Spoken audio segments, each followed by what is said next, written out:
کون باپ نہیں چاہتا میرا بیٹا ترقی کرے؟ کہا بیٹا تم شوق سے جا کر انٹرویو دو. انٹرویو دیا, پاس ہو گیا. کہا امی اب اجازت دے دیجیے. ماں نے کہا کہ بیٹا تم ضرور جاؤ لیکن تنہا مت جاؤ, اپنی بیگم کو بھی لے کر کے جاؤ, اپنی بیوی کو بھی لے کر کے جاؤ. اور کہا کہ سنو میرے بیٹے, اے میرے بیٹے, تم جس مقام پر جا رہے ہو یہ وہ مقام مقدس ہے جہاں کعبۃ اللہ شریف بھی ہے, یہ وہ مقام مقدس ہے جہاں آقا کا روضہ بھی ہے, روضہ رسول بھی ہے. اے میرے بیٹے, جب جب تجھے موقع ملے تو عمرے کے لیے کعبۃ اللہ شریف بھی جانا, جب تجھے موقع ملے تو مدینہ منورہ آقا کے روضے پہ سلام پڑھنے کے لیے بھی جانا. حج کا مہینہ آ جائے تو حج بھی کر لیا کرنا. کہا ٹھیک ہے. چلا گیا کمانے کے لیے, سعودی عرب میں بیوی کے ساتھ رہنے لگا اور جب جب موقع ملتا تو عمرہ بھی کرتا, حج کا مہینہ آتا تو حج بھی کرتا. ایک دو حج نہیں کیا, 13 حج کیا. کتنا حج کیا؟ 13 حج. اور جب 13واں حج کیا, حج کرنے کے بعد کعبۃ اللہ میں جہاں طواف کرتے ہیں مطاف میں ایک طرف کھڑے ہو کر کے اور وہ رونے لگا, گڑ گڑانے لگا, خوب رونے لگا, خوب رونے لگا. کسی اللہ والے کا گزر ہو رہا تھا. اس نے پوچھا کیا بات ہے, کیوں رو رہے ہو؟ تو کہا کہ اصل بات یہ ہے, میرا یہ 13واں حج ہے. جب میں حج کے ارکان کو ادا کر لیتا ہوں اور طواف زیارت سے جب میں فارغ ہوتا ہوں, آخری رکن کے ادا کرنے کے بعد کوئی ایک اللہ کا ولی مجھے ملتا ہے جس کے چہرے پہ سفید داڑھی, پیشانی پہ, وہ مجھے یہ کہہ جاتا ہے اے نوجوان تیرا حج قبول نہیں ہوا, تیرا حج قبول نہیں ہوا. کہا کہ حضرت یہ 13واں حج ہے, ہر سال یہی معمول ہے. جب بھی آخری رکن ادا کرتا ہوں تو ایک اللہ کا نورانی بندہ میرے نگاہوں کے سامنے ظاہر ہوتا ہے اور وہ یہ کہتا ہے کہ تیرا حج قبول نہیں. اس اللہ والے نے, دیکھیے اللہ والے پہچان لیتے ہیں, پوچھا یہ بتاؤ تمہاری ماں حیات سے ہے؟ کہا کہ ہاں. ابا زندہ ہے؟ ہاں. کہاں کے رہنے والے ہو؟ فلاں ملک کے رہنے والے, پڑوسی ملک کا رہنے والا تھا. کہا کہ تم کتنے سال سے ابا امی سے ملاقات نہیں کیے ہو؟ کہا کہ جب سے آیا ہوں 13 سال ہو گئے, اب تک ملاقات نہیں کیا. کہا جلدی سے جاؤ, تم اپنے ٹکٹ کا انتظام کرو, پہلے اپنے والدین سے ملاقات کرو پھر تم واپس آنا. چنانچہ ٹکٹ کا انتظام کیا, واپس اپنا وطن آیا. اے میرے نوجوانوں, پاؤں تلے زمین سرک جائے گی. واقعہ سنو, جب وہ اپنے وطن کے سرحد کے اندر داخل ہو رہا تھا, ایک ہوٹل میں چائے پینے کے لیے رکا. راستے میں اسی ہوٹل میں ایک نوجوان سے ملاقات ہوئی. نوجوان نے اس سے پوچھا یہ بتاؤ تمہارا, نوجوان سے اس نے پوچھا اپنے والد کا نام لے کر کے, تم ان کو جانتے ہو؟ تو نوجوان نے کہا کہ ہاں میں تو ان کو جانتا ہوں, وہ تو میرے محلے کے ہیں. لیکن آگے نوجوان نے وہ بات کہی کہ اس کے پاؤں تلے زمین سرک گئی. اس نے کہا کہ سنو, آج سے تقریباً 1 ماہ پہلے اس کا انتقال, آج سے 1 ماہ پہلے اس کا انتقال ہو گیا. اور آگے اس نوجوان نے کہا اس کا ایک ہی بیٹا ہے جو سعودی عرب میں رہتا ہے, نہایت نالائق ہے, نہایت نالائق ہے. اپنے باپ کے جنازے میں بھی وہ نہیں آیا. اس کو کیا معلوم تھا کہ یہی وہ نوجوان لڑکا. پاؤں تلے زمین سرک گئی, بوجھل قدموں کے ساتھ آگے بڑھا, پاک دنیا سے رخصت ہو گیا. اس کو علم بھی نہیں ہے, جنازے میں بھی شرکت نہیں کیا. دل میں یہ خیال پیدا ہوا میں گھر جاؤں گا, میری ماں دروازہ کھولے گی یا نہیں کھولے گی, مجھے اندر جانے کی اجازت دے گی یا نہیں دے گی, اور اگر اجازت بھی مل گئی تو میری ماں مجھ سے بات کرے گی یا نہیں کرے گی. بوجھل قدموں کے ساتھ جب گھر آیا, دروازے پہ دستک دیا. دروازے پہ اندر سے کنڈا لگا ہوا نہیں تھا. دروازہ کھل گیا. بوڑھی ماں انتہائی کمزور, نحیف, ضعیف, وہ بستر پہ لیٹی ہوئی تھی. یہ اندر داخل ہوا, یہ سوچنے لگا آیا میری ماں نیند سے ہے یا بیدار ہے. اگر نیند سے ہے تو میں انتظار کروں, بیدار ہو جائے تب میں سلام کروں, اگر بیدار ہے تو میں سلام کروں. جب قریب پہنچا تو دیکھا, سرہانے کی طرف گیا تو دیکھا کہ میری ماں لیٹی ہوئی ہے اور ہاتھ یوں اٹھا ہوا ہے اور دونوں لب ہل رہا, ہونٹ ہل رہا. تو اس کو یہ محسوس ہوا کہ میری ماں کچھ دعا کر رہی. ذرا میں بھی سنوں کہ کیا مانگ رہی ہو. تو اس نے اپنا کان اپنی ماں کے لب کے قریب کیا سننے کے لیے کہ آخر میری ماں کیا مانگ رہی ہے. جب کان قریب کیا تو سنا ماں یہ کہہ رہی تھی اے اللہ تو جانتا ہے آج سے 1 ماہ پہلے میرا قابل انتقال ہو گیا. اے اللہ میرا شوہر انتقال ہو گیا. اے اللہ تو یہ بھی جانتا ہے کہ میرا ایک ہی محرم بیٹا ہے, ایک ہی بیٹا ہے جو محرم ہے. اے اللہ میرے انتقال سے پہلے میرے بیٹے کو واپس میرے گھر پہنچا دے تاکہ جب میرا انتقال ہو تو مجھے قبر میں اتارنے والا, دفن کرنے والا, مجھے قبر میں اتارنے والا میرا بیٹا موجود رہے. اے اللہ میرے بیٹے کو میرے انتقال سے پہلے واپس میرے پاس پہنچا. جب یہ آواز بیٹے کے کان سے ٹکرائی تو کہا امی السلام علیکم امی, میں آپ کا لخت جگر, میں آپ کا نور نظر میں آ چکا ہوں. دیکھو میرے نوجوانوں سنو, 13 سال کے بعد آیا, باپ کے جنازے میں نہیں آیا, 13 سال تک کوئی خبر نہیں لی, 13 سال تک کے کوئی اطلاع نہیں, 13 سال کے بعد آیا ہے.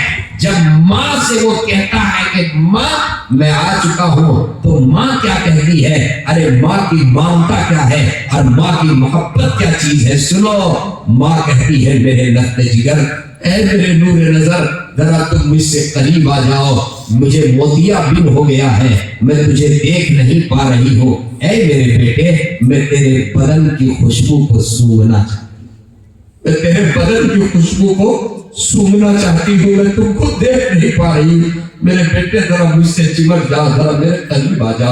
اے میرے نوجوانوں 13 سال کے بعد جب وہ ماں کے پاس آتا ہے اور ماں اس کو دیکھ نہیں پا رہی ہے, تب بھی بیٹے کی محبت کا عالم یہ ہے, شفقت کا عالم یہ ہے. وہ ماں یہ کہتی ہے اے میرے لخت جگر میرے قریب آ جاؤ, میں تیرے بدن کے خوشبو کو سونگنا چاہتی ہوں. اے میرے نوجوانوں کبھی بھی ماں جو ہے اپنی اولاد کے اوپر ظلم نہیں کرتی, باپ کبھی اپنی اولاد پر ظلم نہیں کرتا. آپ ماں کی مامتا کو سمجھیے, ماں کے مقام کو سمجھیے, بوڑھے باپ کے مقام کو سمجھیے. آپ نے یہ جلسہ کیا, آپ نماز پڑھتے ہیں, کوئی پوچھے کیوں؟ جنت پانے کے لیے. روزہ کیوں؟ جنت پانے کے لیے. صدقہ کیوں دیتے ہو؟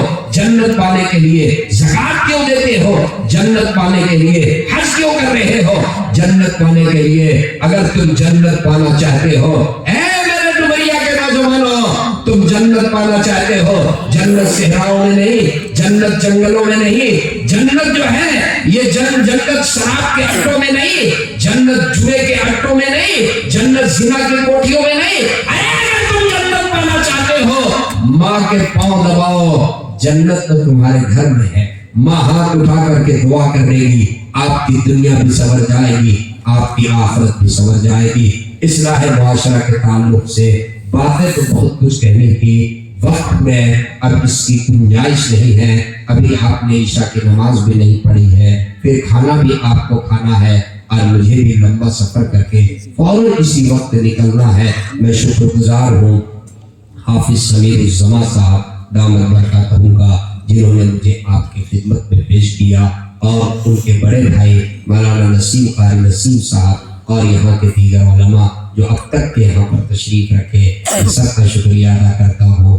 چند گفتگو, بے ربط گفتگو, وقت کی نزاکت, موسم کی نزاکت, جو مجھے سمجھنے سے ہم نے اللہ نے ڈالا میں نے آپ سے کہہ دیا. مجھے امید ہے آپ سب اس پر عمل کریں گے انشاءاللہ. ہاتھ اٹھا کر کہیے انشاءاللہ. وما توفیقی الا باللہ, وآخر دعوانا الحمدللہ رب العالمین. اللہم انت السلام و منک السلام, تبارک یا ذا الجلال والاکرام. اللهم صل على سيدنا وسندنا ونبينا وحبيبنا مولانا محمد وبارك وسلم. ربنا آتنا في الدنيا حسنة وفي الآخرة حسنة وقنا عذاب النار. ربنا ظلمنا أنفسنا وإن لم تغفر لنا وترحمنا لنكونن من الخاسرين. لا إله إلا أنت سبحانك إني كنت من الظالمين. لا إله إلا الله الحليم الكريم. سبحان الله رب العرش العظيم والحمد لله رب العالمين. نسألك موجبات رحمتك وعزائم مغفرتك والغنيمة من كل بر والسلامة من كل إثم. لا تدع لنا ذنبا إلا غفرته ولا هما إلا فرجته ولا دينا إلا قضيته ولا مرضا إلا شفيته ولا حاجة من حوائج الدنيا والآخرة هي لك رضا إلا قضيتها يا أرحم الراحمين. یا مولا کریم ہم سب کے گناہوں کو معاف فرما، ہماری لغزشوں کو معاف فرما، ہمارے سیئات کو حسنات سے مبدل فرما، آج کے اس مجلس کو بہت قبول فرما۔ اے اللہ جنہوں نے اس مجلس کو رچایا، جنہوں نے اس کے لیے تعاون کیا، جنہوں نے اس کے لیے قربانیاں دی، اے اللہ سب کے دینے کو قبول فرما۔ یا اللہ جو مکتب میں چھوٹے چھوٹے بچے اور بچیاں پڑھ رہی ہیں، اے اللہ ان بچوں کو حافظ قرآن بنا، اے اللہ ان بچوں کو دین کا داعی بنا، اے اللہ ان بچوں کو اے اللہ آنے والی نسلوں کے لیے ایمان کا محافظ بنا۔ اے اللہ اس پورے محلے میں اے اللہ دینی علم کو اے اللہ جاری اور ساری فرما، علماء کی محنتوں کو قبول فرما۔ اے اللہ ہماری اولاد کو اے اللہ ہماری نسلوں کو اے اللہ دین پر قائم فرما، ایمان پر قائم فرما، ہمارے نوجوانوں کو صحیح راستے پر قائم فرما۔ اے اللہ نماز کا پابند بنا، اے اللہ غلط راستوں سے حفاظت فرما۔ اے اللہ پیارے آقا صلی اللہ علیہ وسلم کہ محبت میں اللہ آقا کی سنت اور شریعت کے مطابق زندگی گزارنے کی توفیق عطا فرما۔ اے اللہ جتنے حاضرین ہاتھ اٹھائے ہوئے ہیں تو سب کے دلوں کی ضرورتوں کو جانتا ہے۔ اے اللہ تو علام الغیوب ہے، اے اللہ تو دلوں کے بھید کو بھی جانتا ہے۔ اے اللہ سب کے جائز مرادوں کو پوری فرما۔ اے اللہ حادثات سے اے اللہ ناگہانی آفتوں سے اے اللہ بلیات سے ہم سب کی حفاظت فرما، ایمان پر خاتمہ نصیب فرما۔ اے اللہ ہماری دعاؤں کو محل اپنے فضل و کرم سے قبول فرما۔ ربنا تقبل منا انك انت السميع العليم وتب علينا انك انت التواب الرحيم۔ صلى الله تعالى على خير خلقه محمد وعلى اله واصحابه وازواجه وذرياته اجمعين برحمتك يا ارحم الراحمين۔